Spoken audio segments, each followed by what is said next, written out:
Hello दोस्तों, this is Krishna Vashisht and you are listening to me on my official YouTube channel टैट्स गुरु।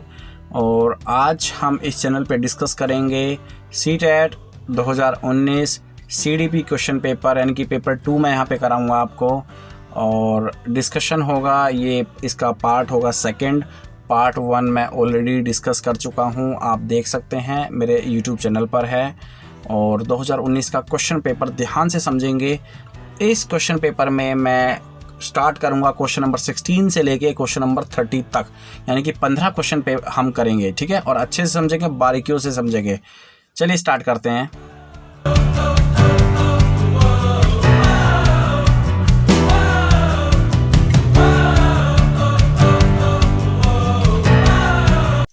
Hello दोस्तों, तो आप लोग सब कैसे हैं? जैसे कि मैंने आपको बताया 2019 का CDP CTET question paper TGT level आज हम कर रहे हैं। पार्ट 1 ऑलरेडी अपलोडेड है, आप देख सकते हैं। 2019 का क्वेश्चन पेपर है और 1 से 15 क्वेश्चन मैं ऑलरेडी डिस्कस कर चुका हूं, ये आप देख सकते हैं पार्ट 1 में, ठीक है। तो आज इस पार्ट में हम देखेंगे क्वेश्चन नंबर 16 से लेके, और कोशिश करूंगा 30 तक मैं आपको ये क्वेश्चंस कराऊं। तो पहला क्वेश्चन है आप लोग के सामने, a teacher can address needs of specially abled learners in an inclusive classroom by, ठीक है। थोड़ा सा इंग्लिश में आपको समझ में नहीं आएगा, तो साथ में मैंने कोशिश करी है इस बार मैं आपको हिंदी में भी बता दूं। एक शिक्षक एक समावेशी कक्षा में विशेष योग्यता वर्ग वाले अधिगमकर्ताओं की आवश्यकताओं को किस प्रकार से बता सकता है, ठीक है। एक शिक्षक है समावेशी क्लास के अंदर, बेसिकली कुछ ऐसे बच्चे हैं जो कि आपके स्पेशली एबल्ड लर्नर्स हैं, स्पेशली एबल्ड लर्नर्स, ठीक है। तो उनको किस तरीके से, उनकी आवश्यकताओं को किस तरीके से वो बता सकता है, संबोधित कर सकता है, ठीक है। तो आप लोग के सामने ऑप्शंस हैं, देखो ऑप्शंस पढ़ लें।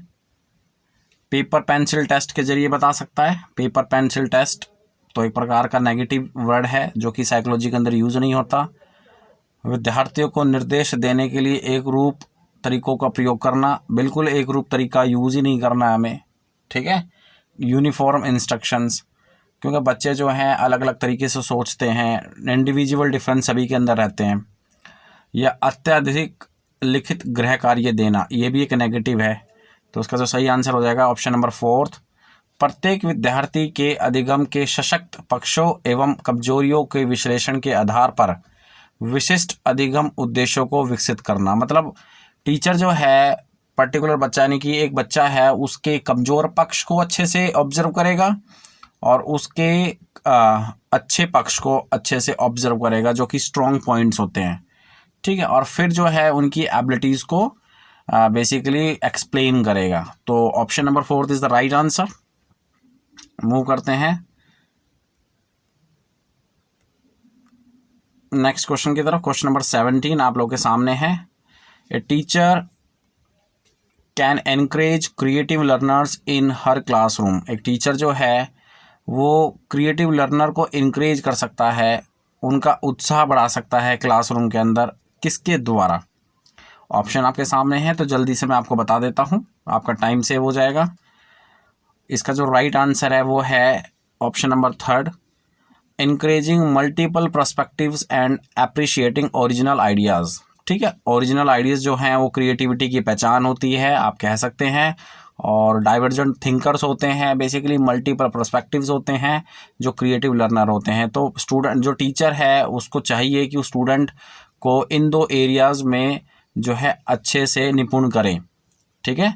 इंक्रीजिंग मल्टीपल पर्सपेक्टिव, बच्चे का मल्टीपल पर्सपेक्टिव बढ़ाएं, यानी कि एक से ज़्यादा सॉल्यूशन और प्रॉब्लम के फाइंड आउट कर सके, ठीक है। और ओरिजिनल आइडियाज़ को, ओरिजिनल कंटेंट पे ध्यान दे। तो इसका जो राइट आंसर ऑप्शन नंबर 3 हो जाएगा। नेक्स्ट बात करते हैं क्वेश्चन नंबर 18 की। विच of the following factor supports meaningful learning in the classroom. इनमें से कौन सा फैक्टर ऐसा है जो कि मीनिंगफुल लर्निंग को सपोर्ट करता है क्लासरूम के अंदर, ठीक है। ऑप्शन बताएं, आप लोग के सामने है। तो बच्चों इसका जो राइट आंसर है दोस्तों, इसका जो राइट आंसर है वो ऑप्शन नंबर 4 हो जाएगा। देख लें एक बार, showing genuine interest in the content matter, मतलब एक टीचर जो है वो जो कंटेंट पढ़ा रहा है बच्चों को उसके अंदर अपना इंटरेस्ट शो करे। कई दफ़ा ऐसा होता है कि टीचर जो है बड़ा ही थका हारा होता है और वो बच्चों को जो पढ़ा रहा है एक्चुअली में उसके अंदर उसका जेन्युइन उसका खुद का ही इंटरेस्ट नहीं होता और बच्चों को टीच कर रहा होता है। तो जब उसका खुद का इंटरेस्ट नहीं होगा तो बच्चों का इंटरेस्ट किस तरीके से डेवलप कर पाएगा। तो बेसिकली उसका खुद का इंटरेस्ट होना चाहिए, ठीक है, और बच्चों के लिए वो वेलबींग रहे। वेलबींग मतलब बच्चों का हमेशा अच्छा चाहे, पक्षपात ना करे, ठीक है, तभी जो है मीनिंगफुल लर्निंग जो है क्लासरूम के अंदर बढ़ सकती है। तो बिल्कुल इसका जो राइट आंसर है ऑप्शन नंबर 4 है। नेक्स्ट क्वेश्चन नंबर 19 की तरफ चलते हैं। An example of effective problem solving strategies, जो प्रॉब्लम सॉल्विंग स्ट्रेटेजी होती है उसका एक बढ़िया सा एग्जाम्पल बताएं। ऑप्शन नंबर 4 हैं आपके पास टोटल, जल्दी से बताएं। नॉट पेइंग एनी अटेंशन, ये बिल्कुल नेगेटिव सेंटेंस है तो ये ऑप्शन नहीं हो सकता। Option number 2 functional fixedness focusing only the conventional function of the object, ये भी ऑप्शन नहीं हो सकता। उसके बाद response set getting stuck on one way of representing a problem, ये भी ऑप्शन नहीं हो सकता। तो basically effective problem solving strategy है, ठीक है। तो प्रॉब्लम सॉल्विंग की जो स्ट्रेटेजी है वो कौन सी इफेक्टिव स्ट्रेटेजी मानी जाएगी। तो इसका जो राइट आंसर है वो है मीन्स एंड एनालिसिस, मतलब dividing the problems into number of सब गोल्स, मतलब एक प्रॉब्लम है उसको क्या करना है, नंबर ऑफ सब प्रॉब्लम्स में डिवाइड कर लेना है। जब नंबर ऑफ सब प्रॉब्लम्स में बच्चा प्रॉब्लम को डिवाइड करेगा तो वो एक छोटी छोटी प्रॉब्लम को सोल्व कर सकता है, ठीक है। जब एक बड़ी प्रॉब्लम है तो उसको सबसे पहले छोटी छोटी प्रॉब्लम्स में डिवाइड करके पहले उन प्रॉब्लम्स को सोल्व करें और फिर जो है ओवरऑल आप देखोगे कि इवेंचुअली जो सबसे बड़ी प्रॉब्लम है वो ऑटोमेटिकली सोल्व हो जाएगी, ठीक है। तो राइट आंसर इसका ऑप्शन नंबर 4 है। जल्दी से मूव करते हैं क्वेश्चन नंबर 20 की तरफ। Which of the following is not an effective strategy for teaching learning, इनमें से टीचिंग लर्निंग की कौन सी स्ट्रेटजी इफेक्टिव नहीं कह सकते हम। तो ऑप्शन आपके सामने हैं। Encouraging children to make initiative guesses, second experimentation and exploration, ठीक है, तो ये इफेक्टिव टीचिंग है ये। थर्ड डायलॉग एंड डिस्कशन, ये तो बहुत ही अच्छी इफेक्टिव टीचिंग मानी जाती है डायलॉग तो। और उसके बाद focusing on reproduction of knowledge as given, देखो इसका जो राइट आंसर है वो ये है focusing on reproduction of knowledge as given, मतलब जो पढ़ा दिया है उसको दोबारा से, मतलब टीचर जो है उसी चीज़ पर जोर दे रहा है या देता है, इस ऑप्शन की बात कर रहा हूँ, जो उसने पढ़ा दिया है बार बार उसी चीज़ पर ध्यान केंद्रित करवाता है बच्चों को। तो ये एक इफेक्टिव टीचिंग लर्निंग नहीं कह सकते हम, क्योंकि बच्चे वो पढ़ चुके हैं, बच्चे वो सीख चुके हैं। अब टीचर को चाहिए कि वो पुरानी नॉलेज को लेके और कुछ बच्चों को नया सिखाएं। तो focusing on reproduction of knowledge as given, ठीक है। उसके बाद बढ़ते हैं क्वेश्चन नंबर 21 की तरफ। How can teacher deal with children who are non attentive in the classroom, teacher जो है किस तरीके से डील करेगा ऐसे बच्चों के साथ जो कि नॉन अटेंटिव रहते हैं। नॉन अटेंटिव को हिंदी में हम देख लेते हैं, एक बार हिंदी में भी देख लेते हैं इसको। शिक्षक कक्षा में पढ़ने में ध्यान न देने वाले बच्चे, मतलब नॉन अटेंटिव बच्चे कहते हैं जो पढ़ने में जो ध्यान नहीं देते, ऐसे बच्चे जो हैं उनके साथ किस तरीके से बर्ताव कर सकते हैं, ठीक है। ऑप्शन ही देख लेते हैं हिंदी में। बच्चों को कक्षा से बाहर जाने के लिए कहकर, तो बिल्कुल ऐसा हम नहीं कर सकते, बच्चा चाहे पढ़े या ना पढ़े लेकिन आप उसको बाहर जाने के लिए नहीं कहेंगे। उसके बाद सेकंड ऑप्शन, पूरी कक्षा के सामने उन्हें बार बार डांट कर, फिर से वही वाली बात आ गई, बच्चा पढ़े या ना पढ़े लेकिन आप पूरी कक्षा के सामने बच्चों को बार बार नहीं डांटेंगे। उनसे बात करके तथा उनकी अरुचि का कारण जानने की कोशिश करके उन्हें गृह कार्य के रूप में। तो ऑप्शन जो हैं इसके आप देख सकते हैं, राइट आंसर इसका 4 हो जाएगा। उनसे बात करके तथा उनकी अरुचि का कारण जानने की कोशिश करना, मतलब as a teacher, as a अध्यापक अध्यापिका, उनकी मेन ड्यूटी ये है, मेन कर्तव्य ये है कि वो एक्चुअली में बच्चों का डिसइंटरेस्ट फाइंड आउट करें कि बच्चा जो है इंटरेस्ट क्यों नहीं ले रहा है, उसके पीछे रीज़न देखें, ठीक है। तो ये इसका सही आंसर हो जाएगा ऑप्शन नंबर सी। बात करते हैं क्वेश्चन नंबर 22 की। Constructivist approach suggest that dash is crucial for constructing knowledge, जो कंस्ट्रक्टिव अप्रोच है वो बेसिकली किसके लिए क्रूशियल है, ठीक है। तो आप देखेंगे इसको एक बार हिंदी में पढ़ लें। कई बार थोड़ी सी प्रॉब्लम हो जाती है इंग्लिश में ट्रांसलेट करने के लिए। संरचनावादी उपागम बताता है कि डैश ज्ञान की संरचना के लिए अत्यंत आवश्यक है। तो ज्ञान की संरचना के लिए क्या चीज़ अत्यंत आवश्यक है, तो जल्दी से बताएं। देखो बच्चों, इसका जो राइट आंसर हो जाएगा वो हो जाएगा ऑप्शन नंबर 1, विद्यार्थियों का पूर्व ज्ञान। मतलब अगर टीचर कोई ज्ञान की संरचना करना चाहता है बच्चों के अंदर, तो इस बात पे डिपेंड करेगा ज्ञान की संरचना कि बच्चे ने पूर्व में क्या क्या चीज़ें सीखी हुई हैं। अगर पूर्व में उसने कुछ चीज़ें नहीं सीखी हैं, मतलब उसकी जो लर्निंग है वो जीरो ट्रांसफ़र है, तो उसका ज्ञान का निर्माण नहीं हो सकता। लेकिन अगर बच्चे ने पूर्व में अच्छे से सीखा है, मतलब मान लो बच्चा जो है 10th क्लास में पढ़ रहा है और 9th क्लास में वो पोलिनोमियल चैप्टर अच्छे से करके आया है, तो वो जो है 10th क्लास में जो पोलिनोमियल चैप्टर है उसको बहुत ही अच्छे से कर पाएगा, उसका ज्ञान का निर्माण होगा। लेकिन अगर बच्चों ने छोटी कक्षा में ही मैथमेटिक्स की कैलकुलेशन नहीं सीखी हैं या फिर इंग्लिश ग्रामर में वो गलती करते हैं बचपन में ही, तो वो जो आगे नेक्स्ट क्लासेस में बच्चों को प्रॉब्लम आएंगी। ठीक है, तो एक बार देख लें, prior knowledge of the learner. ठीक है, इसका जो राइट आंसर है वो फर्स्ट इसका राइट आंसर है। क्वेश्चन नंबर 23 की तरफ चलते हैं जल्दी से, थोड़ा सा बड़ा सा क्वेश्चन है, ध्यान से पढ़ें। चिल्ड्रन कंस्ट्रक्ट नेव थ्योरीज। नेव थ्योरीज होती है कि जब टीचर कोई चीज़ समझा रहा होता है, मान लो टीचर कोई लॉज समझा रहा होता है साइंस में बच्चों को, सपोज करें, मैं उदाहरण दे रहा हूँ, तो बच्चे जो हैं, कई बच्चे ऐसे होते हैं क्लास के अंदर कि वो जो है टीचर की कही हुई बातों पर ध्यान ना दे करके अपने अंदर ऐसी कुछ मन गढ़ंत थ्योरीज बना लेते हैं और फिर टीचर को बार बार उसी प्रॉब्लम में से क्वेश्चन पूछते रहते हैं। मतलब मेरे कहने का मतलब ये है कि टीचर कुछ चीज़ समझा रहा है, समझाने की कोशिश कर रहा है, कुछ नियम समझा रहा है या कुछ सिद्धांत समझा रहा है, उसके बेस पे कोई टॉपिक पढ़ा रहा है, लेकिन बच्चा जो है बेसिकली उस टॉपिक पे ना रह के बिल्कुल आउट ऑफ कॉन्टेक्स्ट कुछ क्वेश्चंस पूछना स्टार्ट कर देता है, तो वो है नेव कंसेप्शंस। ठीक है, about various phenomena in this background a teacher should. तो उस टाइम अध्यापक को क्या करना चाहिए, तो ऑप्शन आपके सामने है, challenge these conceptions of the children through dialogue, second dismiss these ideas that children have. बिल्कुल नहीं करना चाहिए। अगर बच्चा जो है कुछ चीज़ें पूछने की कोशिश कर रहा है तो बहुत ही अच्छी बात होती है साइकोलॉजी के अंदर। Third, ignore children's ideas. बिल्कुल नहीं करना चाहिए कि आप चिल्ड्रन के आइडियाज़ को ही इग्नोर कर दो। फोर्थ, हो सकता है कि वो ठीक भी हो। Option number 4, scold the children. तो बिल्कुल स्कोल्ड वर्ड आ गया है, तो इसको बिल्कुल हटा दें यहाँ से आप। तो इसका जो राइट आंसर है वो हो जाएगा first, challenge these conceptions of the children through dialogue. मतलब डायलॉग करें, बच्चे को चैलेंज करें कि आप जब उस चैलेंज करेंगे तो बच्चे का कम्युनिकेशन अच्छा होगा, और जब डिस्कशन होगा तो कुछ दो चीज़ें आपको भी समझने को मिलेगी और बच्चे को भी समझने को मिलेगी। तो डायलॉग यहाँ पे बहुत ही इंपॉर्टेंट है। ठीक है, संवाद, डायलॉग को हिंदी में कहते हैं संवाद। संवाद यहाँ पे बहुत इंपॉर्टेंट चीज़ है, तो वो बच्चों के साथ परस्पर हमें बनाना चाहिए एज ए टीचर। बात करते हैं क्वेश्चन नंबर 24 की, the relationship between cognition and emotion.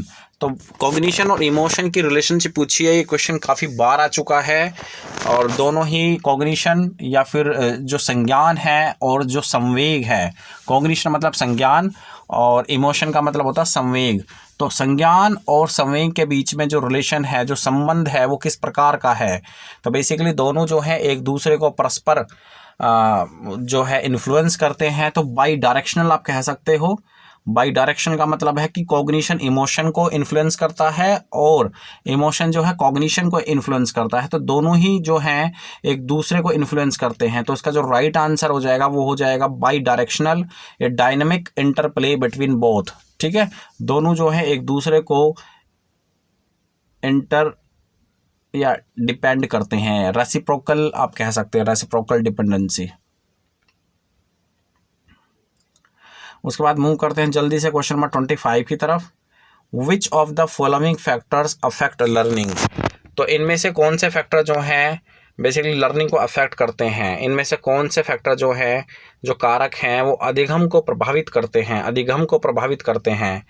या फिर हिंदी में देख लेते हैं, विद्यार्थी की अभिरुचि, विद्यार्थी का सांवेगिक स्वास्थ्य, शिक्षार्थीय रणनीतियाँ, या विद्यार्थी का सामाजिक एवं सांस्कृतिक संदर्भ। तो बिल्कुल चारों ही ऑप्शन करेक्ट लग रहे हैं। चारों ही ऑप्शन जो हैं बेसिकली लर्निंग को यानी कि अधिगम को प्रेरित करते हैं। तो ऑप्शन जो है बिल्कुल सही समझा आपने। I will go with option number 4, first second third fourth everything is included. Now move करते हैं क्वेश्चन नंबर 26 की तरफ जल्दी से। Dash are an important aspect of the process of meaningful construction of knowledge. Meaningful construction of knowledge का important aspect क्या है, जल्दी से बताएं। Meaningful construction of knowledge Hindi में देख लेते हैं। निम्नलिखित में से क्या ज्ञान के सार्थक संरचना की प्रक्रिया का एक महत्वपूर्ण पहलू है। तो जल्दी से बताएं। बिल्कुल जो सोशल वर्ड आ जाता है बिल्कुल एक पॉजिटिव वर्ड है साइकोलॉजी के अंदर। ऑप्शन नंबर फर्स्ट इसका आंसर है सोशल इंटरेक्शन। सोशल इंटरेक्शन करेगा बच्चा तो दो चीज़ें उसको सीखने को मिलेगी, उसकी नॉलेज कंस्ट्रक्ट होगी, ठीक है, नॉलेज उसकी बढ़ेगी। जल्दी से मूव करते हैं क्वेश्चन नंबर 27 की तरफ। When students repeatedly engage in activity, इसको हिंदी में बताते हैं तो क्वेश्चन थोड़ा सा लेंथी है, हिंदी में इसको थोड़ा सा देख लेते हैं। जब विद्यार्थी पुरस्कार पाने की इच्छा से बार बार किसी गतिविधि को करने का निर्णय लेता है, ठीक है, जो कि प्रत्यक्ष रूप से उस गतिविधि से संबंधित नहीं है, ऐसी स्थिति में क्या संभावना उत्पन्न होती है। ठीक है, अब थोड़ा सा इंग्लिश में देख लो। When students repeatedly engage an activity, जब स्टूडेंट किसी एक्टिविटी में एंगेज होने की कोशिश करता है to earn a reward, reward पाने के लिए, that is not directly related to that activity, और वो रिवॉर्ड जो है उस एक्टिविटी से कोई उनका रिलेशन भी नहीं है, तो बेसिकली किस चीज़ की संभावना उत्पन्न होती है यहाँ पे। तो ऑप्शन इसका सही मैं आपको टाइम बता देता हूँ। इसका जो ऑप्शन है वो फर्स्ट ऑप्शन है, it may develop materialistic attitude towards learning. तो बच्चा जो है, देखो रिवॉर्ड अच्छी बात है साइकोलॉजी के अंदर, लेकिन बार बार अगर बच्चा जो है रिवॉर्ड की तरफ देखेगा तो एक्चुअली में वो उसका जो एटीट्यूड है वो मटेरियलिस्टिक हो जाएगा, और मतलब भौतिकवादी अभिरुचि उसकी क्रिएट हो सकती है। ठीक है, तो एक ऐसा मतलब वो हमेशा रिवॉर्ड की तरफ ही देखेगा। रिवॉर्ड दोगे तो वो कुछ एक्टिविटी में इन्वॉल्व होगा, और अगर नहीं दोगे तो नहीं होगा। तो ये अभिरुचि जो है उसकी उत्पन्न हो सकती है। तो एक्चुअली में इसका जो आंसर है वो first is the right answer. ठीक है, बाकी ऑप्शंस आप देख लेना, आपके सामने ही है। Question number 28, concept of childhood. बाल्यावस्था का जो कॉन्सेप्ट है, बाल्यावस्था की जो अवधारणा है, उसका क्या अभिप्राय है, क्या अभिप्राय है। ठीक है, तो इसका जो सही आंसर हो जाएगा वो हो जाएगा option number second, social construction, यानी कि समकालीन सामाजिक संरचनावादी मनोवैज्ञानिक के अनुसार ये एक सामाजिक संरचना है। A social construction according to contemporary socio constructivist theorist, मतलब जो पहले ज़माने में जो थ्योरी दी हैं, जैसे लेव वाइगोत्स्की ने अपनी एक सोशल कल्चरल थ्योरी दी हुई है, जहाँ पर उन्होंने बताया है कि बेसिकली बच्चा जो है या फिर कोई एडल्ट पर्सन जो है एनवायरनमेंट से सीखता है, जहाँ पे उस पर्सन का सोशल कंस्ट्रक्शन सबसे ज़्यादा होता है। तो बेसिकली बाल्यावस्था के अंदर होना चाहिए। बाल्यावस्था एक बहुत ही क्रिटिकल एज ग्रुप है या एज है, जहाँ पे बच्चा जो है दूसरों से सबसे ज़्यादा सीखता है। तो इसका जो सही आंसर है वो सेकंड है। और मूव करते हैं क्वेश्चन नंबर 29 की तरफ। Which of the following characterise the period of middle childhood. निम्नलिखित में से कौन सी मध्य बाल्यावस्था की विशेषता है। तो विशेषता हमें यहाँ पे बतानी है, तो मतलब मिडिल चाइल्डहुड पीरियड के अंदर बतानी है। तो बेसिकली फिजिकल ग्रोथ तो आपकी रैपिड स्टार्टिंग से ही होती है, सेंसरी जब बच्चा इन्फेंट होता है वहीं से ही होती है। Second, ability to think abstractly, ये तो बिल्कुल फोर्थ स्टेज है, फॉर्मल ऑपरेशनल स्टेज, जहाँ पे बच्चा जो है एक्चुअली में 12 साल से ऊपर हो जाता है। लेकिन जो मिडिल चाइल्डहुड है वो एक अलग चीज़ है, यानी कि मध्य बाल्यावस्था। Third, children begin to think logically but concretely. तो इसका जो सही आंसर है दोस्तों वो हो जाएगा ऑप्शन नंबर 3, थर्ड। चिल्ड्रन जो है बेसिकली बच्चे जो हैं तार्किक एवं मूर्त रूप से सोचना प्रारंभ कर देते हैं, मतलब कॉन्क्रीटली सोचना प्रारंभ कर देते हैं कि बच्चों को अगर कुछ आप दिखाओगे तो बच्चा उस चीज़ के बारे में सोचेगा, देखेगा उसको, तो दिखाना आपको पड़ेगा। बच्चा धीरे धीरे कॉन्क्रीट जो मूर्त जो रूप है उसको देखना स्टार्ट कर देता है, उसको समझना स्टार्ट कर देता है। ठीक है, वो तो बाद में जाके जब वो फॉर्मल ऑपरेशनल स्टेज में आता है तो वहाँ पे उसकी जो अभिरुचि है वो एब्स्ट्रैक्ट थिंकिंग में डेवलप होती है, जहाँ पे वो चीज़ों को अमूर्त रूप से भी विजुलाइज कर पाता है। तो उसका जो सही आंसर है वो ऑप्शन नंबर 3 हो जाएगा। और आज का जो लास्ट क्वेश्चन देख लेते हैं जल्दी से। फैमिली एंड नेबरहुड आर, परिवार एवं पास पड़ोस बच्चों के समाजीकरण की कौन सी एजेंसियां हैं? परिवार एंड आस पड़ोस, जल्दी से बताएं। फैमिली एंड नेबरहुड, तो इसका जो सही आंसर है वो हो जाएगा प्राइमरी सोशलाइजिंग एजेंसी, यानी कि प्राथमिक एजेंसियां हैं परिवार और आस पड़ोस या पास पड़ोस, क्योंकि बच्चा जो है सबसे पहले इन्हीं एजेंसियों से सीखता है। और कहा भी गया है कि जो फैमिली होती है वो फर्स्ट प्राइमरी एजेंसी आप उसको कह सकते हैं। ठीक है दोस्तों, तो आज के ये हो गए 16 से लेके 30 क्वेश्चन। और ये जो क्वेश्चन पेपर मैं करवा रहा था 2019 का क्वेश्चन पेपर है, और CDP सेक्शन मैंने इसमें डिस्कस किया है, और जो पेपर 2 है, पेपर 2 मैंने यहाँ पे डिस्कस किया है। तो उम्मीद करता हूँ कि आपको बहुत ही अच्छे से समझ में आ गया होगा। और अगर कोई प्रॉब्लम है, कन्फ्यूज़न है, तो आप कमेंट कर सकते हैं, मैं डेफिनेटली आपके कमेंट का रिप्लाई ज़रूर करूँगा। ठीक है, और इसके बाद कोशिश करूँगा कि नेक्स्ट कुछ पेपर लेके आऊँ, प्राइमरी सेक्शन के भी कुछ पेपर कराऊँ, पेपर फर्स्ट के। तो कीप वॉचिंग टेट्स गुरु।